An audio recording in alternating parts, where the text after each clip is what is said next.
दिल्ली में हनुमान जयंती के दिन शोभा यात्रा निकाली गई। उस शोभा यात्रा पे बहुत बड़ा हमला हुआ है।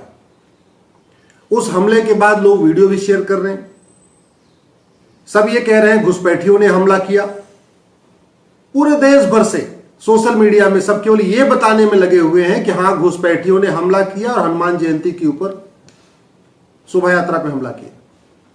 लेकिन कोई भी इसका मूल कारण बताने के लिए तैयार नहीं है और कोई आगे से ऐसा हमला ना हो उसका समाधान बताने के लिए तैयार नहीं।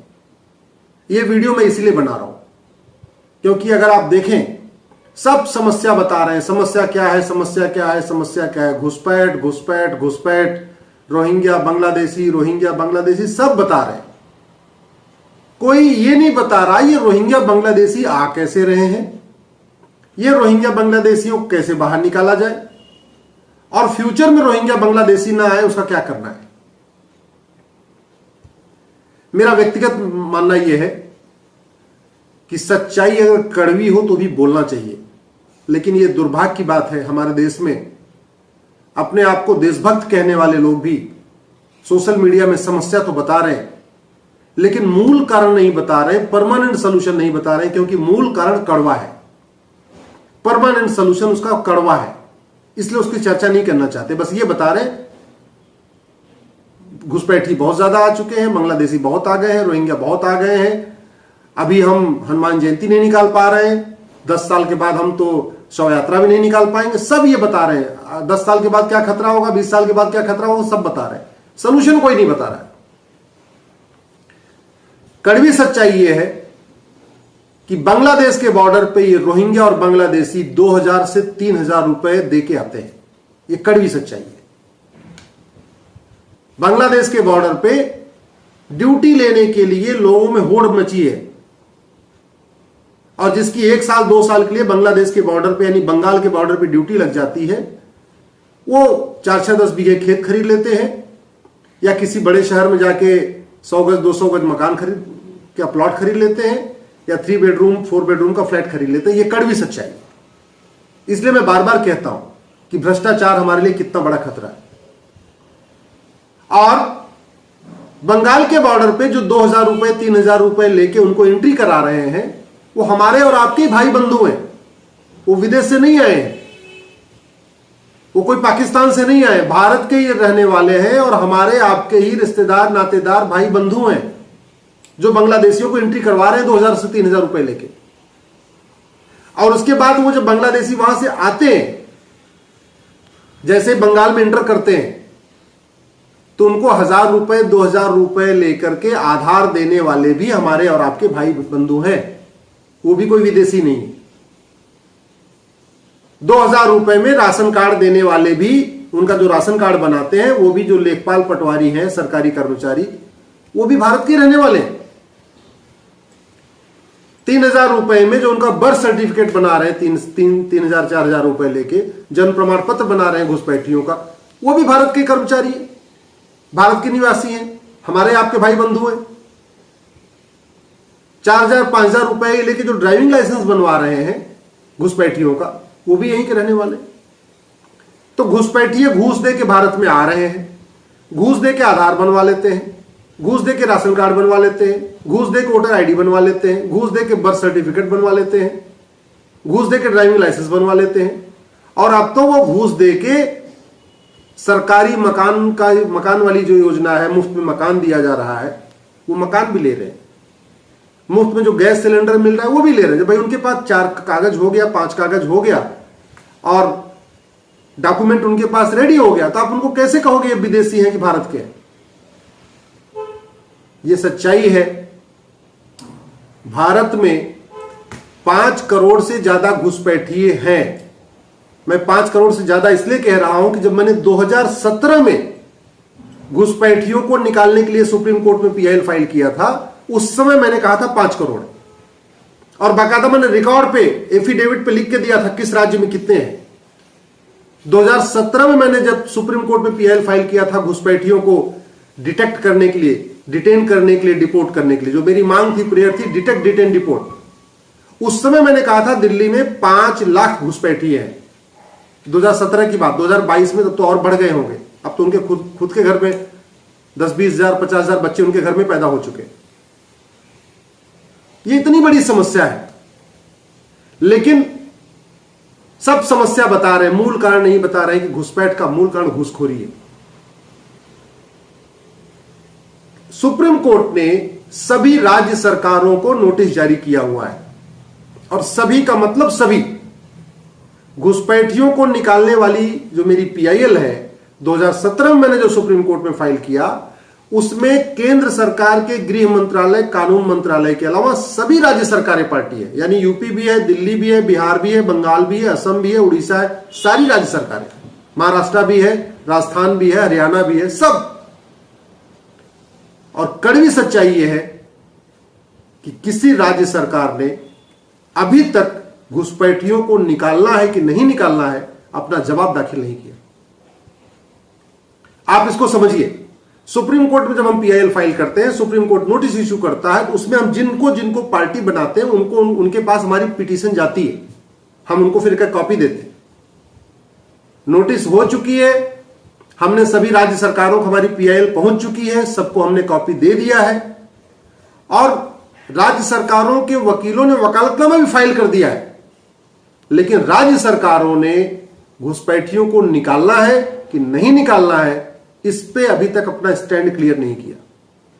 दिल्ली की केजरीवाल सरकार ने भी अपना स्टैंड नहीं क्लियर किया, बंगाल की ममता बनर्जी की सरकार ने भी स्टैंड नहीं क्लियर किया, राजस्थान की गहलोत सरकार ने भी स्टैंड नहीं क्लियर किया, महाराष्ट्र की उद्धव ठाकरे सरकार ने स्टैंड क्लियर नहीं। किसी भी राज्य सरकार ने यह नहीं बताया कि वो घुसपैठियों को निकालना चाहते कि नहीं निकालना चाहते। अगर वास्तव में घुसपैठियों को निकालना है तो जवाब देने के लिए 5 साल का टाइम चाहिए? आप खुद बताइए। घुसपैठियों के ऊपर इतनी चर्चा होती है, ये वीडियो में बनाता नहीं, लेकिन मुझे लगा कि अब कड़वी सच्चाई बताना पड़ेगा, आप सबको बताना पड़ेगा। घुसपैठियों को निकालना है कि नहीं निकालना है, इसका निर्णय लेने के लिए 5 साल चाहिए, जो इतना टाइम लग रहा है कि कोई बताने के लिए तैयार नहीं, और अभी भी कोई नहीं बता रहा है कि हाँ निकालना है नहीं निकालना है। बाकी छोड़ दीजिए, देश की राजधानी दिल्ली में, जहां से सुप्रीम कोर्ट और दिल्ली सरकार का जो सचिवालय है, इसके बीच में 10 किलोमीटर की दूरी है। 10 किलोमीटर नहीं बल्कि 5 किलोमीटर से भी कम की दूरी है। सुप्रीम कोर्ट और दिल्ली सरकार के सचिवालय के बीच में 5 किलोमीटर की दूरी है, और 5 साल हो गया दिल्ली सरकार का जवाब सुप्रीम कोर्ट तक नहीं पहुंचा कि घुसपैठियों को निकालना है कि नहीं निकालना है। ये जितना पूरे दिल्ली के, आप दिल्ली के किसी भी एरिया में चले जाइए, ईस्ट वेस्ट नॉर्थ साउथ, चाहे वो दिल्ली वेस्ट बवाना का एरिया है, या जहांगीरपुरी का एरिया जहां ये हुआ है, या दिल्ली का ईस्ट शाहदरा के एरिया, या आप साउथ दिल्ली महिपालपुर के एरिया में चले जाइए, या नॉर्थ दिल्ली में चले जाइए, हर जगह घुसपैठिए हैं और बड़ी मात्रा में रह रहे हैं। अब तो उन्होंने जमुना जी के किनारे किनारे पक्के मकान बना लिए। पहले उन्होंने झुग्गियां बनाई थी, फिर उन्होंने झुग्गी के बदले मकान बना लिया, और दिल्ली सरकार ने उनको राशन कार्ड दिया। दिल्ली सरकार ने उनको राशन कार्ड दे दिया। राशन कार्ड के साथ जब उनको राशन कार्ड मिल गया, तो उस राशन कार्ड के साथ उन्होंने थोड़े पैसे और खर्च किया, आधार बनवा लिया। जब 2 डॉक्यूमेंट हो गया, थोड़े और पैसे खर्च किए, उन्होंने ड्राइविंग लाइसेंस बनवा लिया। जब 3 डॉक्यूमेंट हो गया, थोड़े और पैसे खर्च किए, उन्होंने वोटर आईडी में अपना नाम जुड़वा लिया। अब तो उनको पहचानना मुश्किल है। और हमारे देश की न्यायिक व्यवस्था ऐसी है कि एक बार आप कह भी दोगे ये घुसपैठिए हैं, तो कोर्ट में, डिस्ट्रिक्ट कोर्ट में लड़ेंगे, उसके बाद हाई कोर्ट में लड़ेंगे, फिर सुप्रीम कोर्ट तक आएंगे। मैं बार बार क्यों कहता हूं घटिया कानूनों को बदलना जरूरी, इसलिए कहता हूं। दूसरी बात, आपने कभी सोचा कोई व्यक्ति अमेरिका में क्यों नहीं जाके घुसपैठ कर लेता? कोई सिंगापुर में जाके क्यों नहीं अवैध रूप से रहता? कोई चाइना में क्यों नहीं अवैध रूप से रहता? कोई फ्रांस में इलीगल तरीके से क्यों नहीं रहता? ये रोहिंग्या बांग्लादेशी भारतीय क्यों आते हैं? वो भूटान क्यों नहीं चले जाते? चीन क्यों नहीं जाते? पाकिस्तान क्यों नहीं जाते? या America, Singapore, France, Germany, Japan क्यों नहीं जाते? मैं बार बार कहता हूं, जैसे अगर आपके घर में बाउंड्री नहीं होगी तो क्या होगा? आवारा कुत्ते भी इंटर करेंगे, आवारा जानवर भी इंटर करेंगे, यही होता है। अगर आपके खेत के चारों तरफ बाड़ नहीं है तो आवारा जानवर आएंगे, आपका खेत खा के चले जाएंगे। ऐसे ही देश की सुरक्षा के लिए दो चीज जरूरी होती है, एक बॉर्डर पे दीवार, चार दीवारी, फेंसिंग, और दूसरा कठोर कानून। चार दीवारी से भी ज्यादा जरूरी है कठोर कानून। अगर विदेशियों के मन में हो, बांग्लादेशियों के मन में हो, रोहिंग्या के मन में हो कि भारत में गए और पकड़े गए तो मुझे कम से कम 20 साल की सजा होगी, आप बताइए वो आएंगे क्या? और दुनिया के कई देशों में तो 50-50 साल की सजा होती है। अगर आप उनके देश में एंटर कर गए और अवैध रूप से पकड़े गए तो आपको 50 साल की सजा होगी। दुनिया के कई देशों में है। हमारे देश में क्यों घुसपैठिए आते हैं? क्योंकि उनको पता है कानून इनका बहुत घटिया है। उनको लाने वाले उनको बता देते हैं, चिंता मत करो, तुम भारत में चलो, कानून बहुत घटिया है, आराम से तुम्हें हम एंटर करा देंगे, तुम्हें डॉक्यूमेंट बनवा देंगे। तो पहला घुसपैठ का पहला कारण क्या हो गया? कानून घटिया है। हमारे देश में 1946 में जो कानून बना था वो आज भी चल रहा है, उसको कहते हैं फॉरेनर एक्ट। घुसपैठियों के लिए अलग से कोई कानून ही नहीं है। घुसपैठ नियंत्रण के लिए तो कोई कानून है नहीं। एक कानून है 1946 का जिसको कहते हैं फॉरेनर एक्ट। उसी में लिखा हुआ है कि आप अवैध रूप से आओगे तो आपको पकड़ा जाएगा। लेकिन वो 1946 का कानून इतना घटिया है, इतना घटिया है, कोई मन में खौफ नहीं है। अगर हम अभी एक कानून बना दें, घुसपैठ नियंत्रण कानून, और उसमें यह हो कि अगर आप यहां भारत में इलीगल पाए गए तो आपका 100% जो कुछ है, आपकी चल संपत्ति सब कुछ जब्त कर लेंगे और 20 साल से लेकर 50 साल की सजा देंगे, जैसा दुनिया के कई देशों में है, अमेरिका वगैरह में है। आप खुद बताइए, कोई घुसपैठ करने की हिम्मत करेगा क्या? और दूसरा, अमेरिका वगैरह में लोग क्यों नहीं फर्जी ड्राइविंग लाइसेंस बना देते हैं? क्यों नहीं फर्जी वोटर आईडी बना देते हैं? क्यों नहीं फर्जी आधार बना देते हैं? क्यों फर्जी राशन कार्ड क्यों नहीं बनाते हैं? आपने कभी सोचा?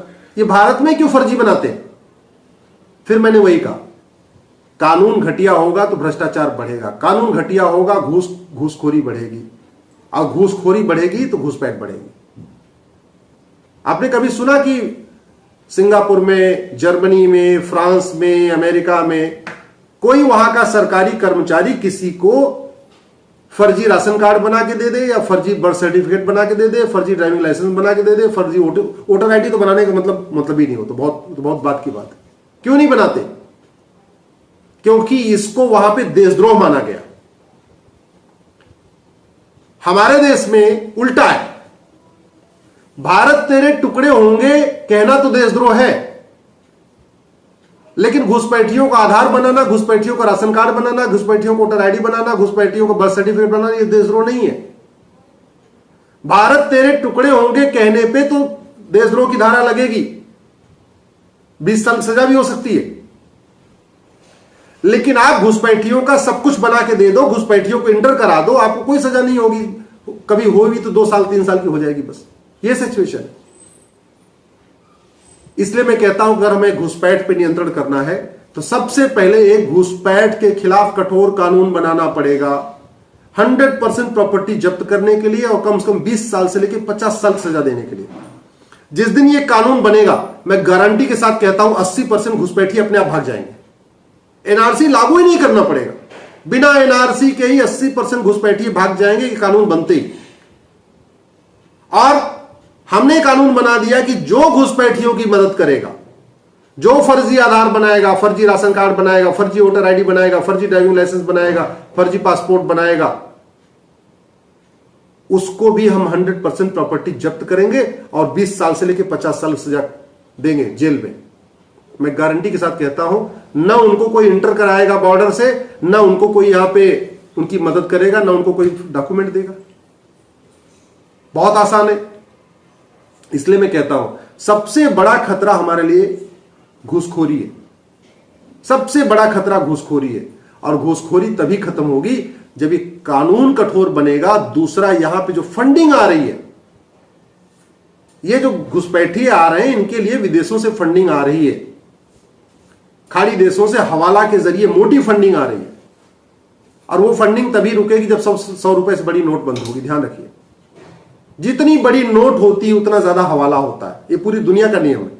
इसलिए यूरोप में, अमेरिका में, जितने भी डेवलप्ड कंट्री हैं, वहां मैक्सिमम करेंसी 50 या 100 की, 100 से ऊपर किसी की करेंसी है ही नहीं है। जितनी बड़ी करेंसी होगी, जितनी बड़ी नोट होगी, उतना ज्यादा भ्रष्टाचार होगा, उतना ज्यादा हवाला होगा, उतना ज्यादा अलगाववाद होगा, उतना ज्यादा कट्टरवाद होगा। ये बहुत सामान्य नियम है। तो इसलिए मैं सबसे निवेदन करता हूं, अगर आप वास्तव में इस घुसपैठ की समस्या से निजात चाहते हैं, 5 करोड़ घुसपैठी आ चुके हैं, 2017 में आ चुके थे, अब तो और ज्यादा हो चुके हैं, नासूर बन गए हैं, हमारी सुरक्षा के लिए बहुत बड़ा खतरा बन चुके हैं। इनसे अगर नियंत्रण चाहते हैं तो ये जो लोग घुसपैठ की समस्या बता रहे हैं, जरा उनसे आग्रह करिए, अपने सांसद, अपने विधायक से आग्रह करिए, इस वीडियो लिंक को अधिक से अधिक शेयर करिए, अपने सांसदों को टैग करके ट्वीट करिए और उनसे कहिए कि भैया सबसे पहले घुसपैठ के खिलाफ कठोर कानून तो बनाओ, बाकी बात की बात है।